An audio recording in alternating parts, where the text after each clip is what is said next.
Good afternoon. After a good inauguration and probably a good lunch, we are having a session, technical session. We have three important speakers in this session, and the first speaker today is Mr. Anand Mahindra. I will briefly introduce Mr. Anand Mahindra. He is currently the Vice Chairman and Managing Director of Mahindra & Mahindra. He is one of the India's largest, most respected business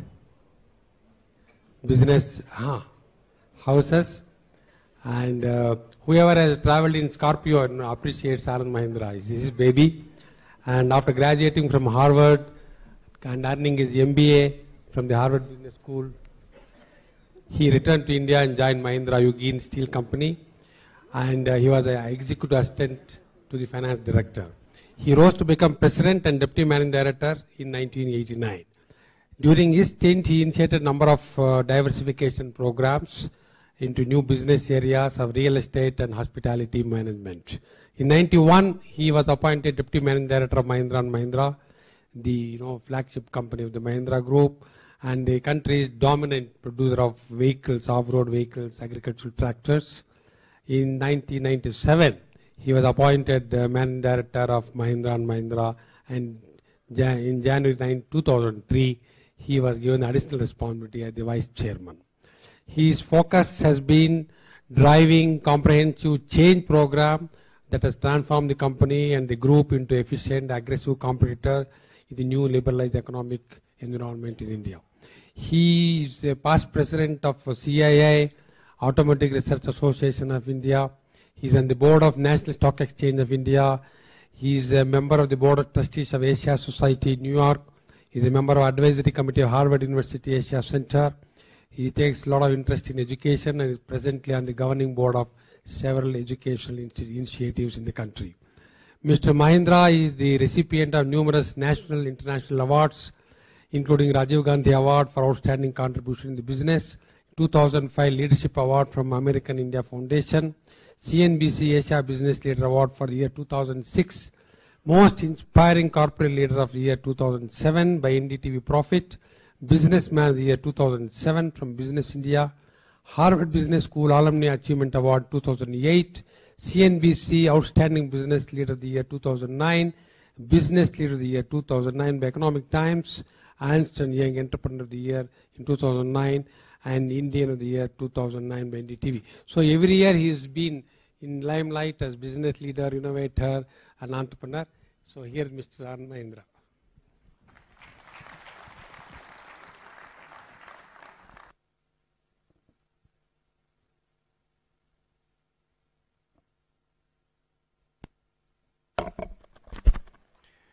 Thank you, Dr. Prahlad, Honorable Minister, Dr. Saraswat. Ladies and gentlemen, I must remind my secretary to give a very brief biodata from now on. I'm glad you made me stand here because I realize how onerous it is to have a long introduction while you're standing on the side. So I will be shorter next time. I want to begin on perhaps a somewhat serious note. I just felt it might be appropriate for me to express my condolences to the families of the two airmen, the pilots of the helicopter that were ferrying a craft to the air show and perished on the way. We are a country of over 1 billion people, but I believe we care for every life. And since they were on the way to support the air show, I would like to extend my deepest condolences to their families. My heart goes out to them, to Captain Bhanu Pratap Gupta and Major Atul Garje. Now, this is supposed to be a conclave of experts. And the great scientist Niels Bohr once defined an expert as a man who has made all the mistakes that can be made in his field. Now, I still make plenty of mistakes, so by that definition, I'm not an expert, even at our core businesses of autos and tractors, let alone aerospace. Although there is also a saying that the person who makes no mistakes makes nothing at all. And by that definition, I'd probably prefer to remain a non-expert. But I am surrounded today, and I acknowledge that, by a great gathering of aerospace expertise. And when I started thinking about this keynote address that I was invited to deliver, I found myself wondering why I, as a self-proclaimed non-expert, have been asked and what I can contribute. So I finally decided that the best service I could render here today would be to capitalize on the fact that I am not an expert and just speak as a plain, blunt man, someone who loves his country and wants to see that country take its place, its rightful place in the global aerospace arena. So over the next few minutes, what I'd like to do is to share my perspectives on the changing landscape of the global aerospace industry, the opportunities that this opens up for India, and the fundamental shifts in thinking that we need to engineer in order to obtain what I believe is our rightful share of these opportunities. Now, India is poised to become a major consumer of global aerospace and defense products. And from now on, I'll, for convenience, refer to aerospace and defense as A&D. So Indian A&D procurements are estimated to be upwards of $100 billion over the next decade. And that's just the estimated defense spend. There's also the projected spend on civilian aircraft. As you all know, Indigo Airlines made a big splash recently with its 180 aircraft order. And at current estimates, Indian operators are expected to spend a further $130 billion on civilian airliner purchases over the next 2 decades. These figures don't include the untapped potential for air transportation to underserved Tier 3 and Tier 4 areas of the country. They don't even include the growing demand for business jets and general aviation. So the procurement picture, I think, ladies and gentlemen, is very clear. India is going to be a very, very big spender. My question today is that all that we want to be?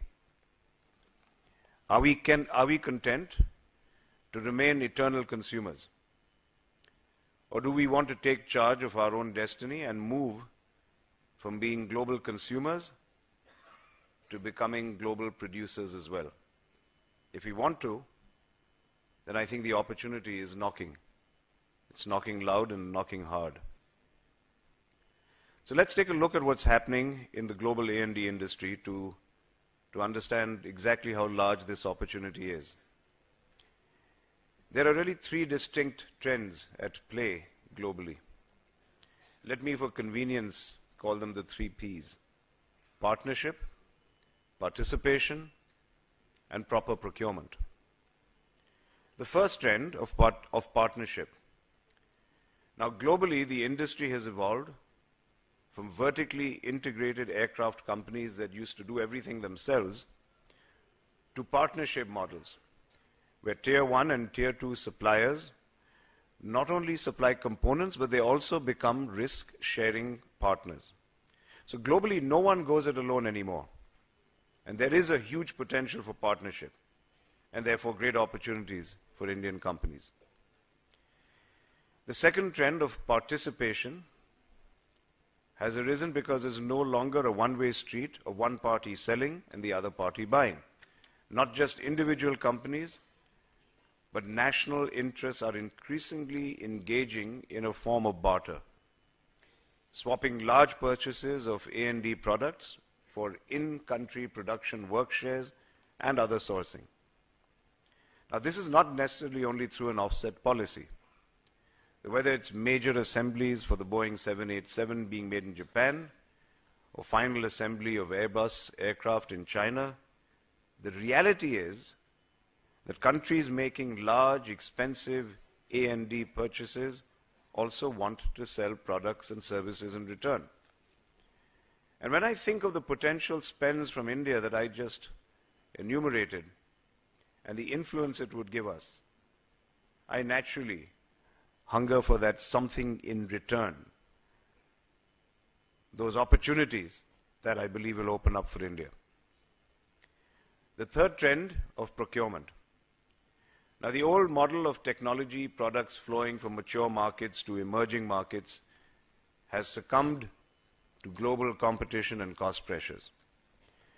While A&D producers are still overwhelmingly based in Europe and North America, they're increasingly procuring goods and services from lower cost geographies to gain a competitive edge in the marketplace. So again, this is an opportunity, a huge opportunity for a country with frugal engineering skills. So the old bard Shakespeare famously said that there is a tide in the affairs of men, which when taken at the flood leads on to fortune, but omitted, all the voyage of their lives is bound in shallows and in miseries. If you look at these global trends, there is a tide coming, and it certainly could lead on to fortune. The question is, are we ready to take it? To do that, we have to be ready to join an increasingly globalized industry, where old and new economies are forging very vibrant two-way relationships, where new aircraft programs are widely dispersed, not concentrated anymore. And they're all multinational activities. And these are activities where emerging economies like Brazil and China are already establishing themselves as major producers. So are we here figuring out ways and means to do this? Or will our journey remain bound in shallows and miseries, to use Shakespeare's phrase? I personally am confident that we can seize this opportunity.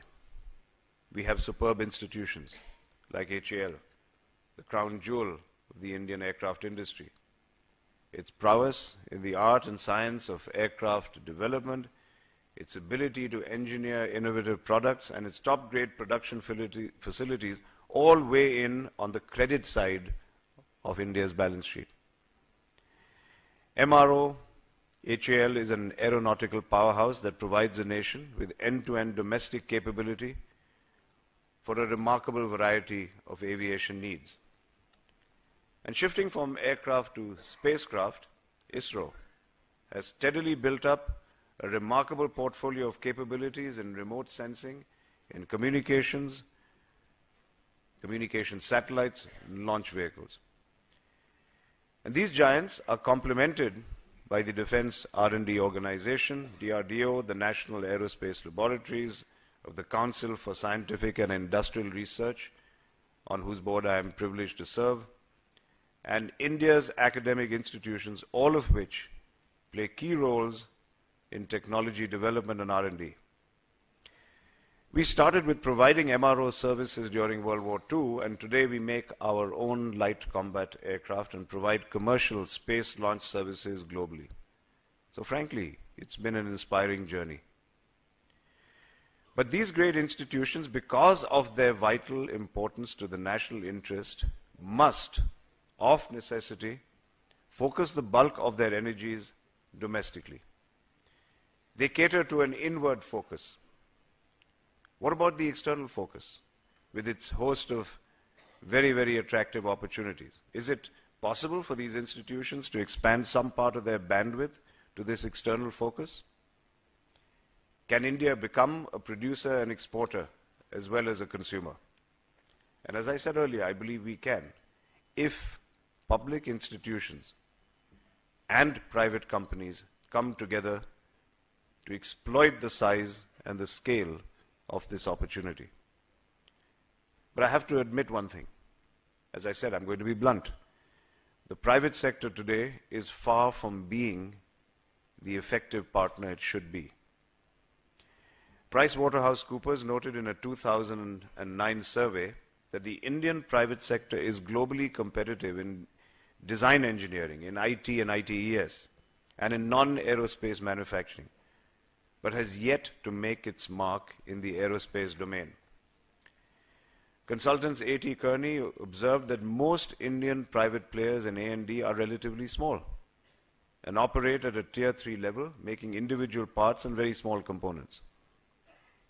And many of them are domestically focused, not exporting their products into the global A&D supply chain. So the private sector clearly lacks today scope as well as scale. But we at Mahindra believe that the current state of the private sector is a glass half full. It's an opportunity, not an obstacle. And we think that three things have to happen to transform our industry into a vibrant participant in the global A&D network. First, we have to use the offset policy wisely. The offset policy in its progressive incarnations is a fundamental game changer. It's a very powerful mechanism to ensure that large purchases from abroad are matched by large spends domestically. And it certainly is opening up a new way of doing business, leading to partnerships, to co-investments, to joint development plans. The offset situation is creating a flood, and our industries are positioning themselves to surf these waters to growth and prosperity. But really the danger is that the flood could drown us rather than allow us a platform for surfing. Because by itself, the offset policy could well blunt our competitive edge. Because guaranteed business always lulls one into a complacency that is illusory. So I believe that the offset policy is only an enabler and not an end in itself. If we are smart, we're going to use this as a stepping stone to become part of a global supply chain. And this means that we should not, under any circumstances, be seduced by the offset clause, but instead use it smartly to build capabilities that are going to become building blocks for long-term productivity. The second element that we have to manage smartly is technology development, which is the engine that's going to drive growth into the high-tech A&D sector. Now, our nation has, rightly, up to now, maintained a strong policy of self-reliance, not least because of our geopolitical situation, and this has led, undoubtedly, to some very inspiring achievements. But with the globalization of the A&D industry, perhaps the time has come now to balance this self-reliance imperative with an opportunity to participate in this increasingly globalized industry. We have to ensure that we not only get the best of current technology, but that also we are in the loop for future technologies that will determine future competitiveness. And I believe that in order to address these issues, we must broaden our goal from being simply transfer of technology to technology co-creation. That has to be our mantra. And this has many advantages. By becoming co-developers of future technology, we immediately establish our utility in the global supply chain.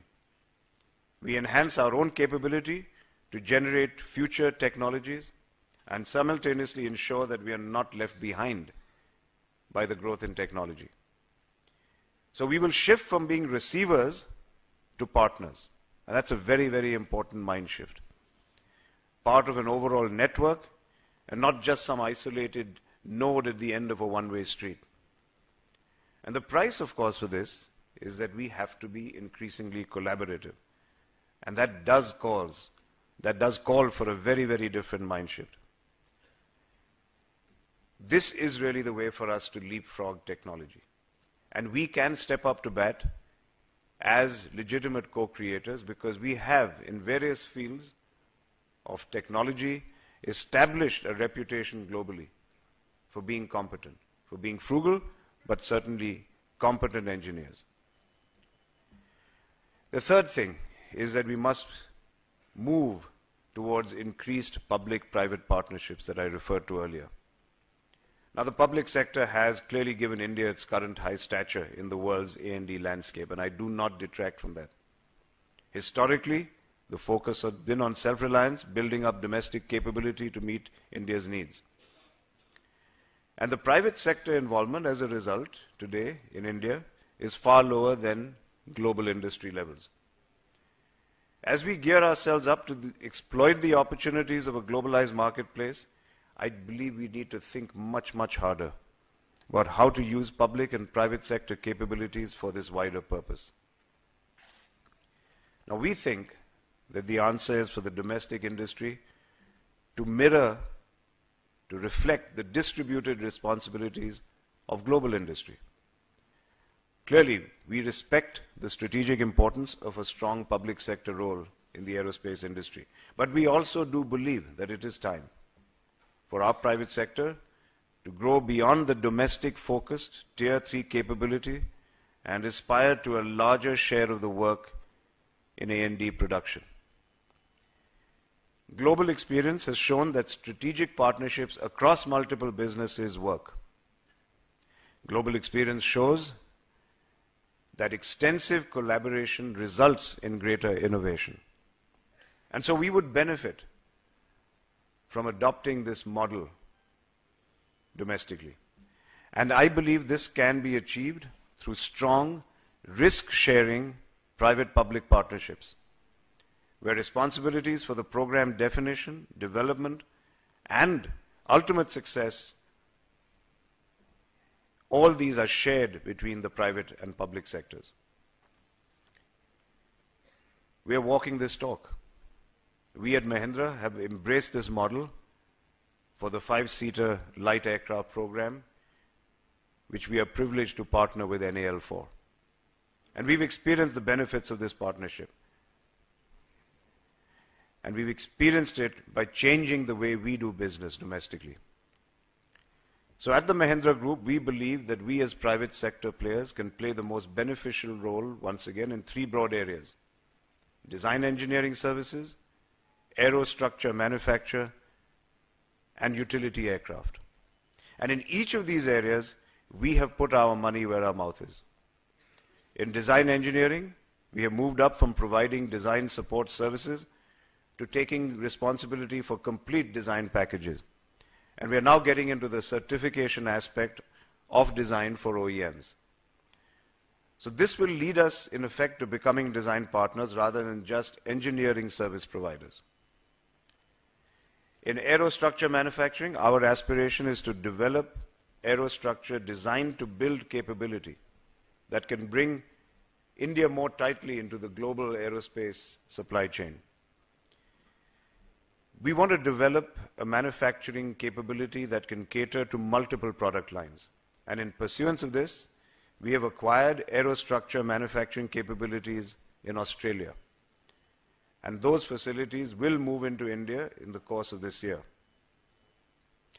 Our third area of focus is the burgeoning light utility turboprop market. And we plan to develop and market a portfolio of light aircraft in this market segment, which is also going to serve the need for better surface connectivity for India's isolated rural areas. Now, I don't plan to give away any more strategic secrets here, but I will say that we have set in motion our plans for each one of these areas, all aimed at contributing to a much larger role for Indian industry in the global aerospace business, as well as to the development of the ecosystem and infrastructure domestically. So, ladies and gentlemen, there was an old wise man who once said that there are 3 kinds of people. People who make things happen, people who watch things happen, and then people who wonder how things happened. At the Mahindra Group, we have never looked back in either puzzlement or regret at how things happened. And neither have we watched things happen. We have actively tried to make things happen. And we intend to do that here, but we will need to work together. And we're going to need to think differently along with you. We're going to need to take calculated risks. The tide that Shakespeare wrote about, and I alluded to, is high, and the current runs strongly in our favor. I'm optimistic, as I've always been, that if we believe in ourselves, if we take the longer view, if we match the effort to this opportunity, then we can ride that tide to fortune. Thank you very much.